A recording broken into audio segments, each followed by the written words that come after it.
Bismillahirrahmanirrahim. Assalamualaikum warahmatullahi wabarakatuh. Alhamdulillahirrabbilalamin. Wabihi nasta'in ala umuri dunya waddin. Wassalatu wassalamu ala asyrafil anbiya'i wal mursalin Sayyidina Muhammadin wa ala alihi washabihi ajmain, amma ba'du. Yang saya hormati dosen pengampu mata kuliah pengembangan kurikulum, yakni Dr. Helna Nenis MPD. Perkenalkan, nama saya Najla Wisaya Gaswara dengan NIM 231210176, kelas PI 4E. Baik, di sini saya akan membahas jawaban dari UTS pengembangan kurikulum. Langsung saja. Yang pertama, bagian A, bagaimana proses pengembangan kurikulum dapat merespons secara efektif terhadap perubahan dalam kebutuhan siswa, masyarakat, dan dunia kerja. Baik, saya akan menjawab. Pengembangan kurikulum yang efektif harus mampu merespon perubahan yang terjadi dalam kebutuhan siswa, masyarakat, dan dunia kerja. Dalam proses ini membutuhkan analisis yang mendalam terhadap kebutuhan masing-masing pihak, serta penerapan strategi yang tepat untuk menciptakan kurikulum yang relevan, bermakna, dan mempersiapkan siswa untuk menghadapi tantangan masa depan.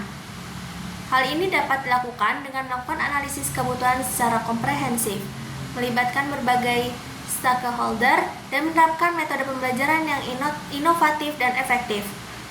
Kurikulum yang fleksibel dan berkelanjutan juga penting untuk memastikan bahwa pendidikan yang diberikan tetap relevan dan perubahan yang terjadi.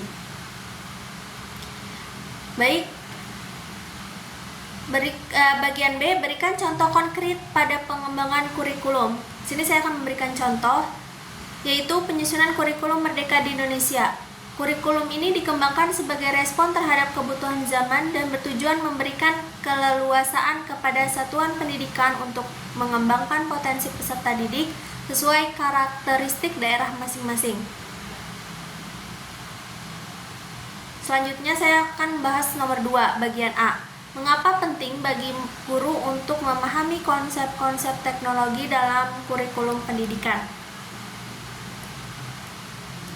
Jadi, penting bagi guru untuk memahami konsep-konsep teknologi dalam kurikulum pendidikan karena teknologi memiliki peran yang sangat besar dalam pengembangan pendidikan masa kini. Dengan pemahaman yang baik tentang teknologi, guru dapat memanfaatkan berbagai alat dan platform digunakan untuk meningkatkan kualitas pembelajaran, memperkaya sumber daya pengajaran, dan memfasilitasi komunikasi yang lebih efektif dengan siswa. Selain itu, pemahaman tentang teknologi juga memungkinkan guru untuk mengintegrasikan media dan sumber daya online yang dapat membuat pembelajaran lebih menarik dan relevan dengan kebutuhan zaman. Guru yang terampil dalam menggunakan teknologi dapat menciptakan lingkungan belajar yang lebih adaptif terhadap pengembangan digital, sehingga siswa dapat memperoleh keterampilan pada abad ke-21 yang diperlukan untuk sukses di dunia global yang semakin berbasis teknologi. Kemudian, berikan contoh pentingnya pemahaman guru terhadap konsep pendidikan mengembangkan kurikulum. Baik, di sini saya akan memberikan contoh, yaitu guru yang memahami konsep pendidikan dapat merancang dan melaksanakan kurikulum yang sesuai dengan kebutuhan peserta didik. Mereka mampu menyesuaikan materi pembelajaran dengan karakteristik siswa, memilih metode yang tepat, serta melakukan evaluasi yang efektif. Tanpa pemahaman yang mendalam, guru mungkin hanya menjadi pelaksana teknis tanpa inovasi, yang dapat menghambat pencapaian tujuan pendidikan. Selanjutnya saya akan membahas nomor 3A, yaitu jelaskan 2 bentuk pendekatan dalam desain kurikulum di atas dan berikan contoh masing-masingnya. Saya akan menjawab nomor 3, yaitu subject matter centered curriculum adalah pendidikan dalam desain kurikulum yang berfokus pada penguasaan materi pelajaran secara sistematis. Fokus pada isi materi ini pada mata pelajaran akademis seperti fisika, matematika, sejarah, dan bahasa adalah fokus utama dari pendekatan ini. Kurikulum disusun sesuai dengan kerangka kerja logis dari setiap mata pelajaran dengan tujuan untuk membantu siswa dalam memahami teori dasar, informasi, dan konsep-konsep dari suatu disiplin ilmu. Ujian mampu digunakan untuk mengukur seberapa baik siswa telah mempelajari dan memahami materi yang telah diajarkan guru pada mata pelajaran masing-masing. Selanjutnya, saya akan memberikan contoh dari subject matter centered curriculum. Contohnya itu penerapan kurikulum ini adalah dalam pembelajaran matematika di sekolah, di mana siswa ini diajarkan konsep-konsep mulai dari operasi dasar seperti penjumlahan, pengurangan, dan lain sebagainya, sehingga materi yang lebih kompleks seperti aljabar atau konsep yang lainnya sesuai urutan yang terstruktur dari buku.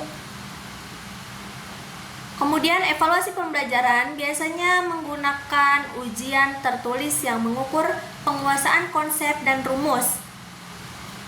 Kemudian kelebihan model ini adalah memberikan dasar ilmu yang kuat di bidang tertentu, namun seringkali kurang mengaitkan pembelajaran dengan kehidupan nyata. Kelebihan dari pendekatan ini adalah kemudahan dalam standarisasi kurikulum dan penyampaian yang sistematis. Namun kelemahannya itu kurangnya integrasi antar mata pelajaran atau bidang studi dan kurangnya perhatian terhadap minat atau kebutuhan siswa. Kemudian interdisciplinary curriculum. Interdisciplinary curriculum adalah pendekatan yang menggabungkan dua atau lebih disiplin ilmu untuk menyelidiki suatu tema, isu atau konsep secara komprehensif. Pendekatan ini bertujuan untuk menghubungkan berbagai bidang pengetahuan sehingga siswa dapat memahami keterkaitan antar konsep dan penerapannya dalam kehidupan sehari-hari. Pada pembelajaran interdisiplinary mendorong siswa untuk berpikir kritis, kreatif, dan kooperatif, serta lebih aktif dalam proses pembelajaran. Jadi, interdisiplinary curriculum ini pendekatan yang menggabungkan dua atau lebih mata pelajaran untuk membahas suatu tema atau isu dengan cara yang lebih menyeluruh. Saya akan memberikan contoh, yaitu pada proyek pembangunan berkelanjutan di mana siswa belajar tentang isu lingkungan dengan menggabungkan ilmu geografi tentang kondisi bumi, kemudian ekonomi, biaya pembangunan hijau, dan sains efek perubahan iklim. Dalam model ini, siswa tidak hanya menghafal konsep dari masing-masing mata pelajaran, tapi juga menerapkan dalam proyek kolaboratif. Misalnya, membuat rancangan kota ramah lingkungan. Ini membuat siswa mengembangkan keterampilan berpikir kritis dan kreatif serta memahami hubungan antar bidang ilmu. Baik, selanjutnya masih nomor 3 yang bagian B. Apa keunggulan dan kelemahan dari masing-masing pendekatan tersebut? Jadi,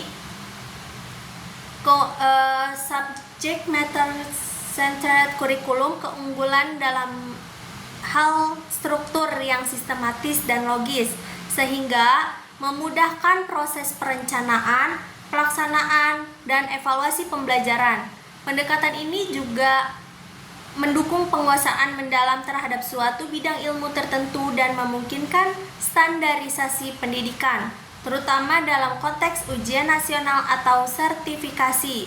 Selain itu, pendekatan ini menekankan pentingnya warisan budaya dan pengetahuan yang sudah mapan untuk diwariskan kepada generasi berikutnya. Namun, pasti ada kelebihan dan ada kekurangannya. Kelemahan atau kurangannya itu adalah pendekatan ini kurang memperhatikan minat, kebutuhan, dan pengalaman siswa secara individu.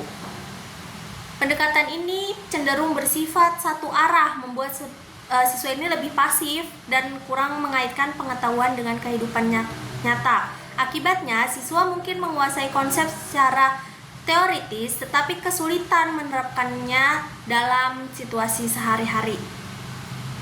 Kemudian keunggulan dan kelemahan interdisipliner kurikulum. Keunggulannya yaitu pembelajaran yang lebih bermakna karena menghubungkan berbagai bidang ilmu dalam membahas suatu tema atau masalah nyata. Pendekatan ini mendorong siswa untuk berpikir kritis, kreatif, dan kolaboratif, sekaligus membangun keterampilan yang sangat dibutuhkan di abad ke-21, seperti problem solving dan kerjasama lintas bidang. Selain itu, siswa ini lebih termotivasi karena mereka dapat melihat keterkaitan antara materi yang dipelajari dengan kehidupan mereka tersendiri. Setelah ada kelebihan, pasti ada kelemahannya, yaitu kebutuhan perencanaan yang lebih kompleks, tantangan dalam menyusun evaluasi yang terstruktur, serta perlunya pelatihan tambahan bagi guru agar mampu mengajar secara lintas disiplin. Koordinasi antar guru juga menjadi hal yang krusial dan seringkali sulit dicapai dalam praktek. Kemudian saya akan membahas nomor 4, bagian A, yaitu apa yang dimaksud dengan landasan organisatoris dalam pengembangan kurikulum. Baik, landasan organisatoris adalah dasar atau acuan yang berkaitan dengan bagaimana sebuah sistem pendidikan disusun, diorganisasi, dan diatur agar pelaksanaan pendidikan berjalan secara terstruktur, sistematis, dan efektif. Landasan ini merupakan aspek organisasi dalam lembaga pendidikan, termasuk pembagian tugas, pembentukan struktur kelembagaan, hubungan antar bagian, serta mekanisme kerja yang mendukung tercapai tujuan pendidikan. Dalam konteks ini, pendidikan dipandang sebagai suatu sistem yang harus memiliki organisasi yang jelas untuk menghindari kekacauan. Kemudian saya akan membahas nomor 4, bagian B, yaitu berikan contoh beserta penjelasan Anda tentang landasan organisatoris tersebut. Saya akan memberikan contoh dari landasan organisatoris. Dalam sebuah sekolah, terdapat kepala sekolah sebagai pemimpin, wakil kepala sekolah yang membawahi bidang kurikulum, ada kesiswaan, ada sarana prasarana, dan humas, serta guru-guru yang dibagi dalam berbagai bidang studi atau mata pelajaran. Selain itu, ada pembagian struktur dalam organisasi pendidikan nasional seperti adanya Direktur Jenderal Pendidikan Dasar dan Menengah, Direktur Pendidikan Tinggi, dan lembaga lain di bawah Kementerian Pendidikan, Kebudayaan, Riset, dan Teknologi. Semua pembagian ini menunjukkan adanya sistem pengelolaan yang jelas untuk memastikan pendidikan berjalan efektif dan efisien. Tanpa struktur organisasi ini, kegiatan pendidikan bisa tidak berjalan dan tidak terkoordinasi, membingungkan, dan sulit mengarah pada tujuan pendidikan nasional. Kemudian saya akan membahas nomor 5, bagian A, yaitu apa yang dimaksud dengan prinsip relevansi dalam pengembangan kurikulum dan bagaimana pentingnya prinsip relevansi dalam pengembangan kurikulum. Baik, saya akan menjawab. Prinsip relevansi dalam pengembangan kurikulum adalah prinsip yang menekankan bahwa kurikulum harus sesuai atau berhubungan langsung dengan kebutuhan peserta didik, tuntutan masyarakat, perkembangan ilmu pengetahuan dan teknologi, serta kebutuhan dunia kerja.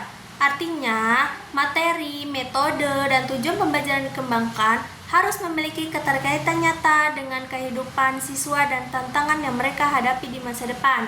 Dengan prinsip relevansi, kurikulum tidak hanya berisi materi, tetapi juga mendorong siswa dengan keterampilan,